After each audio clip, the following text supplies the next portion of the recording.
کب کون سا ایسے مومنٹ ہے جس میں انسان اللہ رب العالمین سے، اپنے رب سے، اپنے مالک سے، اپنے پیدا کرنے والے سے، فاطر السماوات والارض سے، بدیع السماوات والارض سے کب سب سے زیادہ قریب ہوتا ہے؟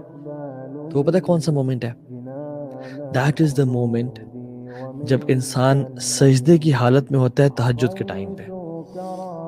یہ انسان سب سے زیادہ اللہ کے قریب ہوتا ہے. کیوں؟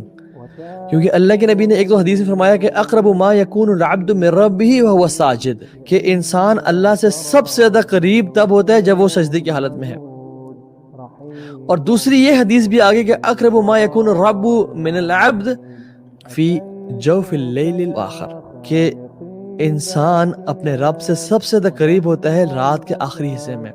But a person is closer to Allah subhanahu wa ta'ala when Allah subhanahu wa ta'ala physically comes to the first heaven, and that person is at the lowest of his posture، جو سجدے کی حالت میں ہوتا ہے.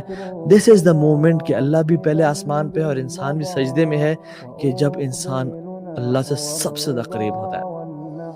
اور یہ قیام اللیل کا ٹائم ہے، تو اس اپرچونٹی کو مس نہ کریں، بیکاز تہجد never fails anyone. دعا made at tahajjud is like an arrow which never skips its target.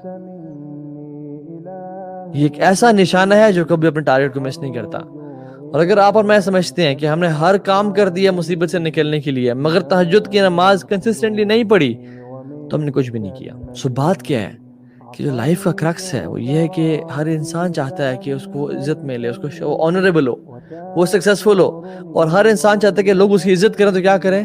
قیام اللیل کی نماز پڑھیں اور لوگوں پہ ڈیپینڈنٹ نہ رہیں.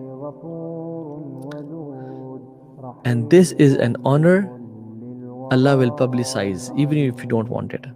اللہ لوگوں میں اس کو پھیلا دیں گے. اگر کوئی شخص قیام اللیل پڑھتا ہے تو اللہ لوگوں کے دلوں میں اس کی محبت ڈال دیں گے اور اس کو آنر اور تکریم بخشیں گے.